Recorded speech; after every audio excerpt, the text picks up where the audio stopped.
मानस में जहां एक बार शब्द आया वहां कोई न कोई घटना घटी। एक बार भूपति मन माई, एक बार, इससे पहले कभी नहीं। महाराज एकांत में अकेले में बैठे थे, और जब आप अकेले में बैठते हैं तब बड़े अच्छे विचार आते हैं। अकेले में कभी बैठिए, पूरा दिन भर आप झुंड में रहते हैं। अकेले में बैठोगे, कभी चिंतन करोगे, किसी महापुरुष के पास पहुंचने का मन हो जाएगा। और साधु के पास जो जाता है वहां प्रभु राम के आने के मार्ग प्रशस्त हो जाते हैं, रास्ता खुल जाता है। साधु तो हुई ना कार्य हानि, गुरुजनों से मिलने पर आज तक कभी किसी को घाटा नहीं हुआ। मैं संस्कार टीवी, सत्संग टीवी से मैं आपको ये बोल रहा हूं, मुझे कोई मैसेज लिख करके भेजे यदि किसी को साधु से घाटा हुआ होगा। हनुमान जी मोहर लगाते हैं, कभी घाटा हो ही नहीं सकता। गोस्वामी तुलसीदास जी क्या, कभी नहीं, कभी कोई घाटा होगा ही नहीं। महापुरुषों से घाटा कहां होगा, साधुओं से घाटा कभी नहीं हो सकता। अकेले में एकांत में बैठे थे, मन में कुछ खामोशी सी थी, मन में थोड़ा सा विषाद हो रहा था, और मन में ये विचार किया, क्या यह रघुकुल का दिया मेरे संग ही बुझ जाएगा? कैसा हूं मैं राजा, जो मैं इस अवध को, इस राजघराने को मैं एक राजकुमार नहीं दे सका। और ये मन में बात आई। अकेले में बैठे थे, एकांत में थे, तो वो किसी दवाई के लिए डॉक्टर्स लोगों के पास नहीं गए, वो जादूगरों के पास नहीं गए। और मैं बराबर कहता हूं, गुरु समाधान है, गुरु सत्ता है, गुरु संस्कार है, गुरु संतोष है। और सच मानिए, गुरु हमारी साधना है, गुरु हमारा प्रेम है, गुरु हमारी पूजा है, गुरु अध्यात्म धरोहर है। सच मानिए, गुरु ही हमारे जीवन का उत्तर है, गुरु समाधान है। जब भी मन में कोई प्रश्न उठता है तो गुरुजनों के पास जाइए, महापुरुषों के पास जाइए, अपना सुख और दुख जो भी है गुरुओं को सुनाइए। महापुरुष होते इसलिए हैं, आग लगी आकाश में झरझर गिरे अंगार, साधु न होते जगत में तो जर जातो संसार। यदि महापुरुष न होते तो कुछ होता ही नहीं, सब खत्म हो जाता। अवधेश दशरथ को संतान नहीं है, तो वो अपने गुरुजी के पास जाते, गुरुदेव के पास पहुंचे। लिखा, निज दुख सुख सब गुरु है सुनाइए। अपना सुख और दुख है गुरुदेव को जाकर के सुनाया। रो पड़े, आंख में आंसू आए। देखिए, महाराज दशरथ दुनिया के पास जाते और कहते हमारी संतान नहीं है। कोई ऐसा कुछ उपाय बता दो एक संतान हो जाए। तो लोग कहते देखो इस बूढ़े आदमी को शर्म नहीं है, बुढ़ापे में संतान मांगता है। भगवान वाल्मीकि ने लिखा है, भगवान प्रभु श्री राम जी का जिस समय विवाह हो रहा था, उस समय महाराज दशरथ की उम्र 66,000 वर्ष की थी। पूरा बुढ़ापा था, वृद्धावस्था थी। दुनिया के सामने वो संतान मांगते तो लोग उनकी आलोचना करते, ऐसे कुछ बोलते। लेकिन महाराज दशरथ गुरुदेव के पास पहुंचे, गुरुजी को प्रणाम किया और कहा, गुरुदेव रघुकुल का एक दिया चाहिए। रघुकुल के लिए आप कृपा कीजिए, उसको वंशधर मिल जाए।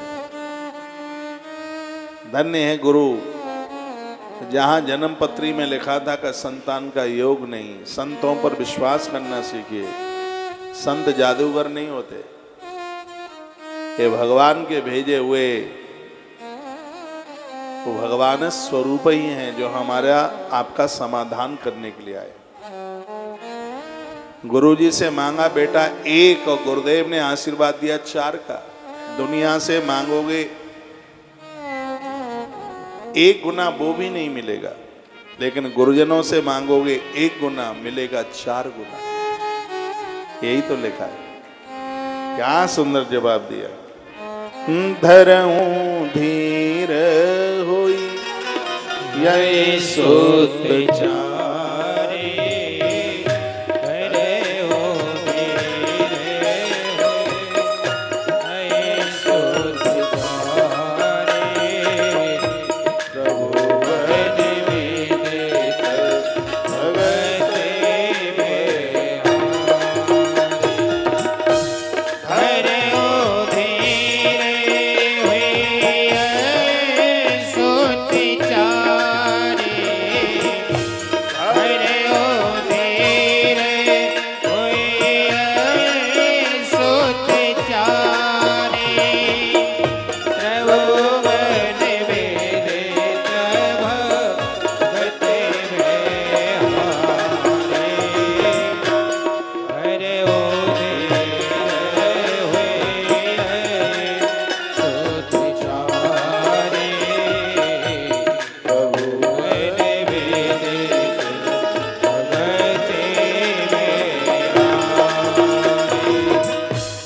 भगते वत्सल भगवान की जय हो। थोड़ी सी आवाज।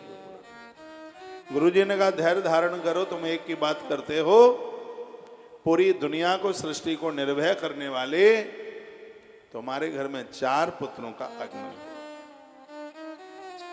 तुम्हारे 4 पुत्र होंगे जो तीनों लोकों में प्रसिद्ध और भक्तों के भय को हरने वाले होंगे। ये बड़ी अद्भुत बात है, भय का हरण करने वाले होंगे। एक गुरुदेव ने कहा साधु के पास जाने से आप कभी खाली हाथ लौट ही नहीं सकते। महापुरुषों के द्वारा हमें वो मिलता है जो इस जगत में कहीं मिल नहीं सकता। कहा राजन निश्चित रूप से तुम्हारे 4 संतानें होंगी। श्रृंगी ऋषि को बुलाया जाए, पुत्रिष्टि काम यज्ञ। चैत्र के महीने में 2 चैत्र पड़े हुए थे, मधुमास था, पुनीत महीना था, पावन समय, अद्भुत समय था। प्रभु पुनर्वसु नक्षत्र में और मध्य दिन में भगवान का आगमन हुआ है।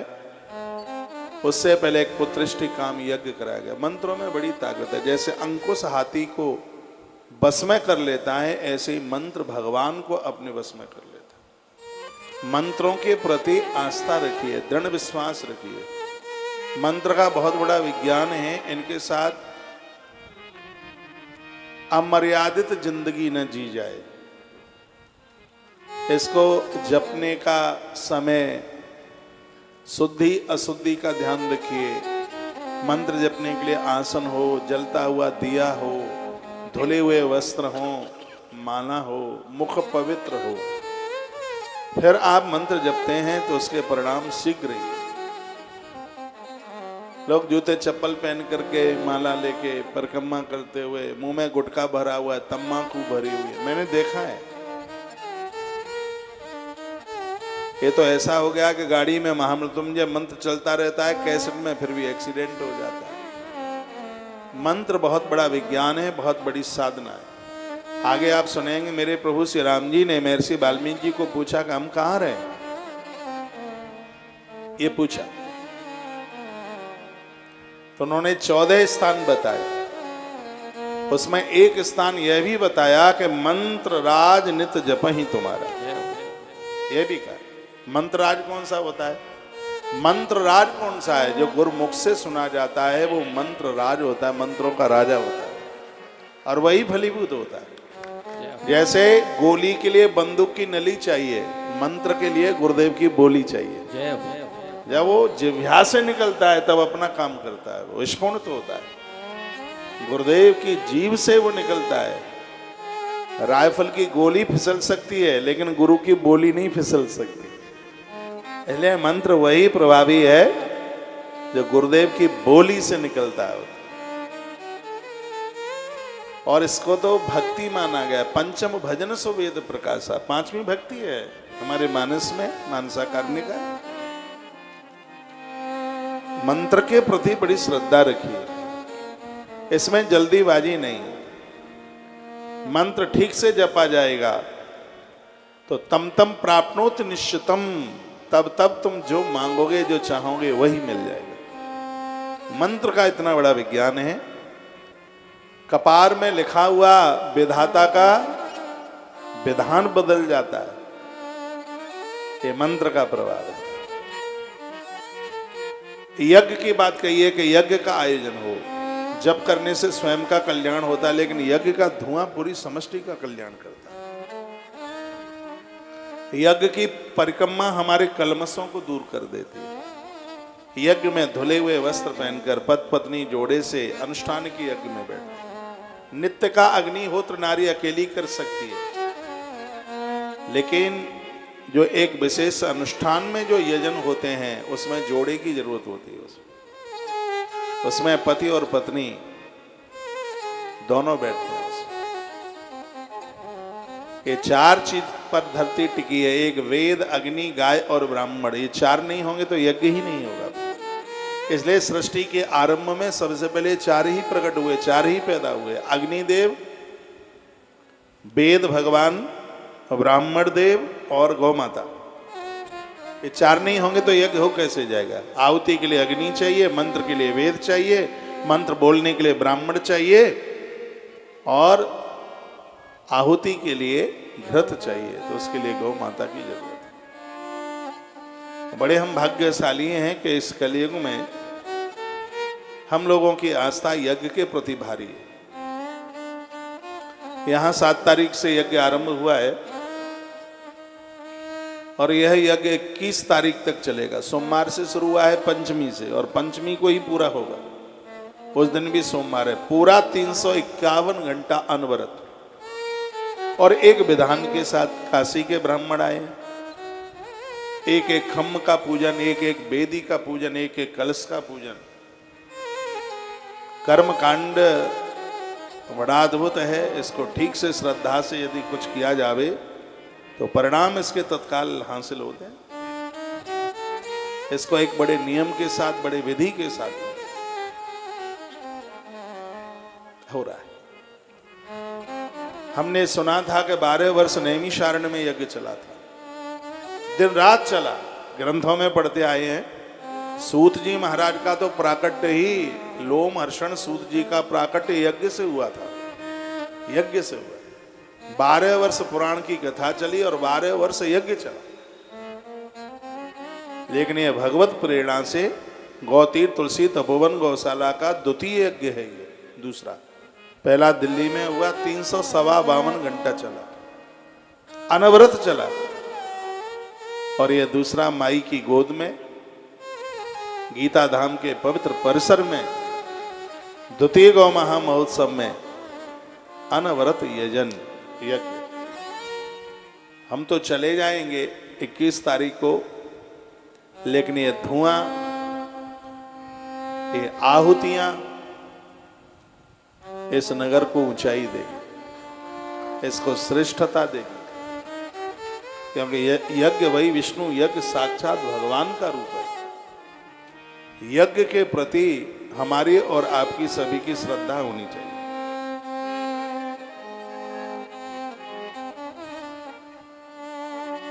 श्रृंगी ऋषि को बुलाया गया।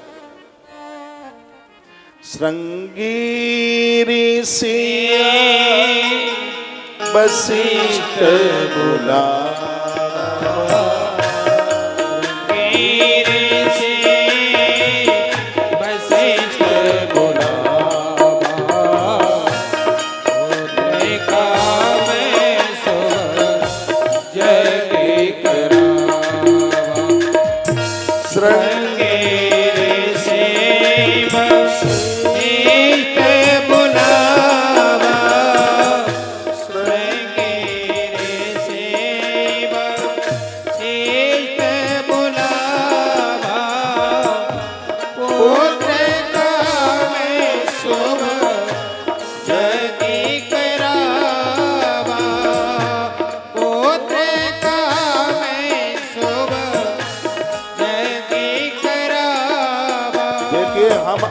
डाल रहे हैं, मायना नहीं रखता।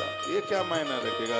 स्वा आदि बाहर जा रही है, आहुति सामग्री आदि अंदर जा रही है, बगली खुजा रहे हैं, नाक पहुंच रहे हैं, मोबाइल चला रहे हैं, स्वा भी हो रहा है, कुछ नहीं होता इससे। इसके नीचे की चौपाई देखिए, भजन के परिणाम तब घोषित होते हैं तब उसको भक्ति युक्त किया जाए, उसको श्रद्धा युक्त किया जाए, आहुति भक्ति युक्त डाली जाए, भगवान का स्वरूप समझ करके डाला जाए तो सच मानिए यज्ञ भगवान को प्रकट कर देता है, ईश्वर को प्रकट करता है। नीचे की चौपाई देखिए, भक्ति सहित मुनि आयो तिथि,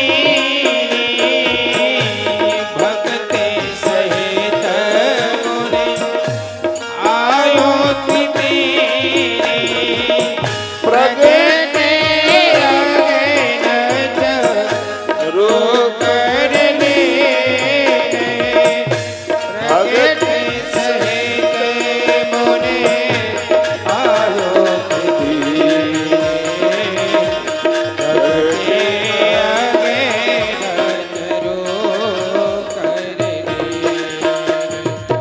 बताते बताते एक बात मैं और बता दूं कि यज्ञ 5 तरह का होता है। सबसे पहला है ब्रह्म यज्ञ, दूसरा है द्रव्य यज्ञ,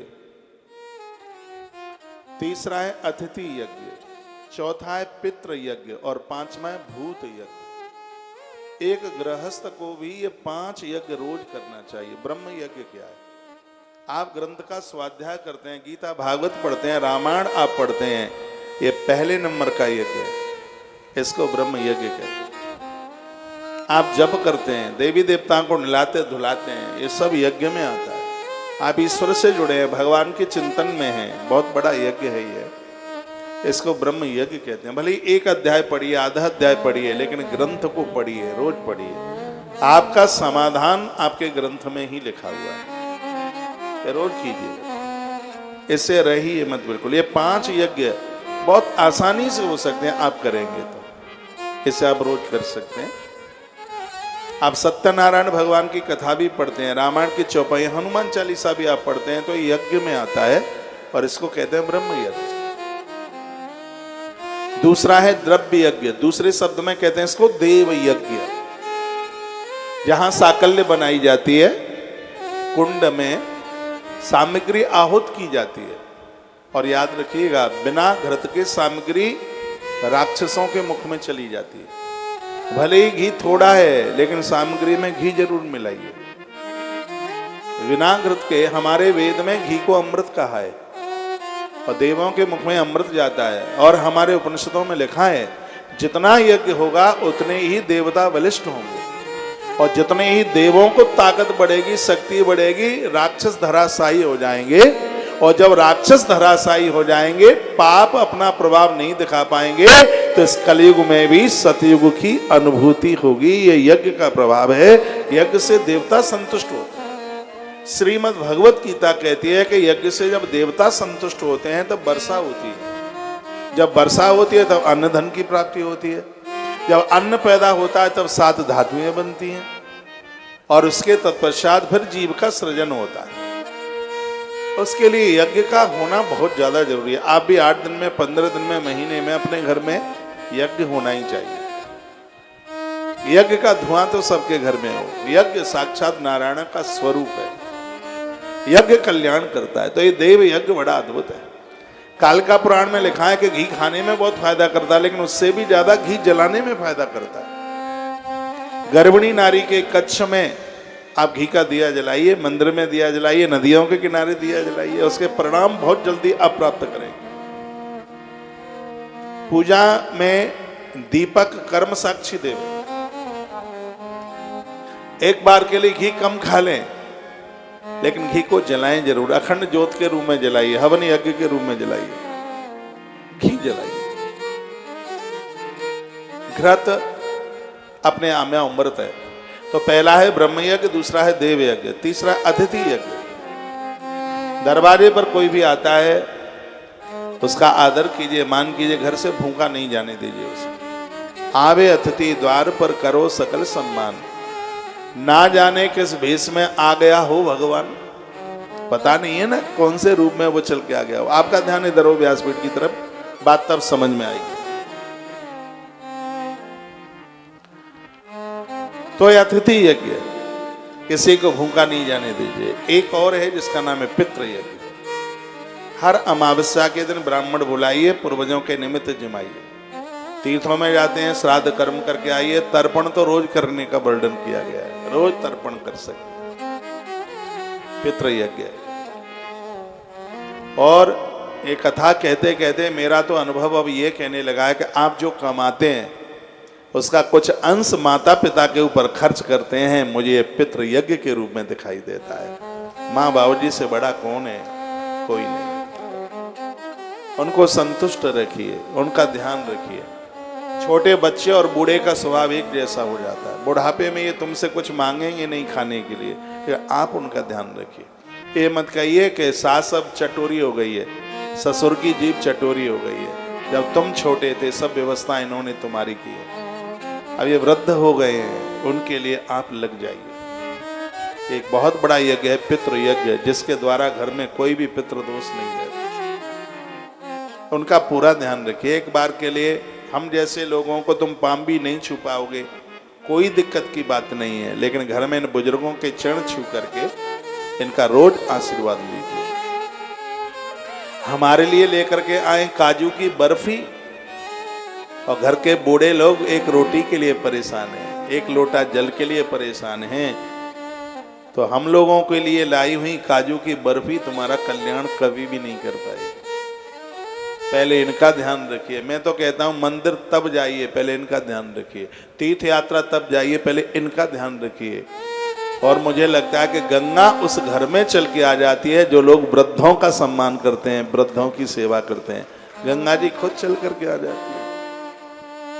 एक कथा आती है रैदास की, रविदास, काशी के आसपास, भदोई के आसपास जिनका जन्म हुआ था। जो असमर्थ थे, जो लोग जूतियां चप्पलें नहीं पहन पाते थे, उनकी ये व्यवस्था में सेवा में लगे रहते थे। स्वयं गंगा माई आई थी चल के, और वो बात सिद्ध हो गई कि मन चंगा तो कठवती में गंगा। और रैदास को ही मां गंगा ने दर्शन दिया था।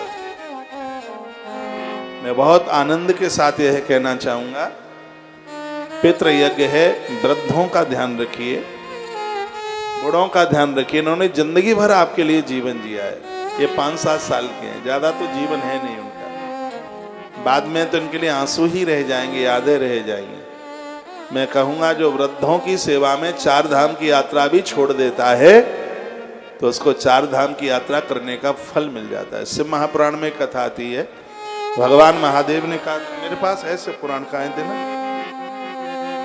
एक कथा आती है, उसमें भगवान शंकर ने कहा था कि जो धरती की पहले परिक्रमा, रहने दो बाद में देखो, जो पहले परिक्रमा करके आ जाएगा उसका हम पहले विवाह कर देंगे। तो कार्तिकेय जी तो गए परिक्रमा करने के लिए, लेकिन गणेश जी ने वही माता पिता की परिक्रमा कर ली, 7 परिक्रमा कर ली, और कहा अब हमारा विवाह कर दो, हम परिक्रमा करके आ गए। शंकर जी खुश हो गए। और भगवान महादेव को भी कहना पड़ा, जो माता पिता की पूजा करता है, उनका आदर करता है, उसे प्रत्येक क्षण में पूरी धरती की 7 परिक्रमा करने का फल प्राप्त होता है। ये 4 ऐसे हैं जिनकी बात कभी काटो मत। स्वयं भगवान महादेव कहते हैं, माता पिता गुरु और भगवान। मात पिता गुरु प्रभु की बानी, बिना ही विचार करिए शुभ जानी। ये तो बिना विचार के भी कर डालोगे तो शुभ ही होगा। तो मैं 5 यज्ञ की बात बोल रहा हूं आपसे। पहला ब्रह्म यज्ञ, दूसरा देव यज्ञ, तीसरा पितृ यज्ञ, और चौथा है भूत यज्ञ। भूत का मतलब ये मरे गिरे की बात नहीं मैं कर रहा हूं। संस्कृत का शब्द है भूत, हिंदी में कहते हैं प्राणी। घर से, अपने घर से 3 रोटी रोज निकालो। पहली रोटी गौ माता के लिए, दूसरी रोटी कागा के लिए।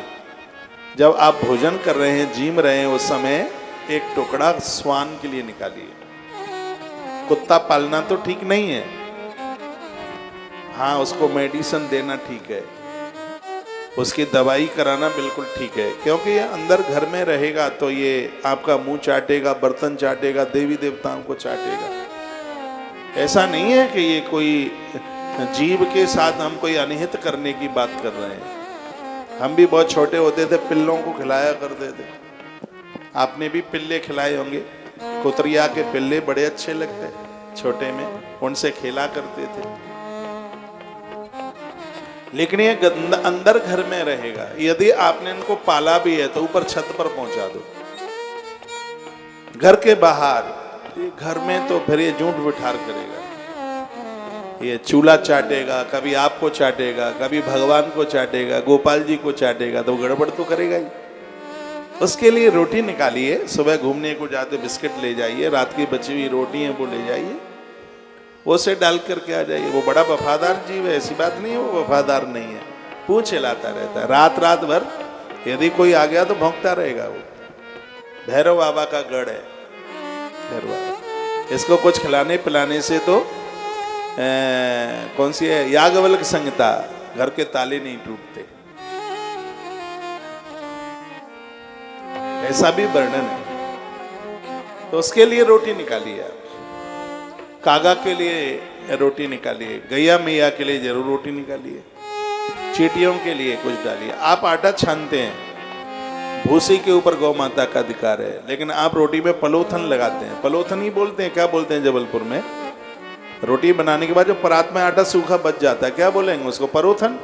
हाँ, तो उसको कभी कनस्तर में वापस मत डालिए, उसके ऊपर चींटियों का अधिकार है। उसको किसी पेड़ के नीचे, पीपल के नीचे, बरगद के नीचे, जहां चींटियों का झुंड है, चींटी चिट्टा, वहां उसे डालिएगा। इससे आपके घर में बरकत होगी, बच्चों को काम धाम मिलेगा। मेरे निवेदन पर करके देख लीजिए, नहीं सब काम बन जाए तो मेरे ऊपर फाइन लगा देना। फिर जब मैं वृंदावन में होता हूं तो ये सब काम करता रहता। आपने टीवी में मुझे बंदरों को खिलाते देखा होगा, बंदरों को, हजारों बंदर मेरे ऊपर लटके रहते हैं। वृंदावन में आने वाले व्यक्ति का चश्मा बंदर उतार लेते हैं, लेकिन हित अनित पस पक्षी जाना, वो इतना प्रेम करते हैं कि मेरा तो चश्मा ही नहीं उतारते कभी, इतना उनसे स्नेह प्रीति है। आज तुलसीवन आश्रम ने मशीन लगाई है उनकी रोटी के लिए, रोटी बनाने वाली मशीन, और एक गाड़ी सी भर करके उसमें कई कट्टे भर करके रोटियों के लेके जाते हैं। अब उनकी कोई खेती बाड़ी घर द्वार तो है ही नहीं, हमारे और आपके ऊपर ही ये जीव टिका हुआ है। पिता अपने रिंकू टिंकू के लिए जीवन जी गया है, ये पिता का व्याख्यान नहीं है।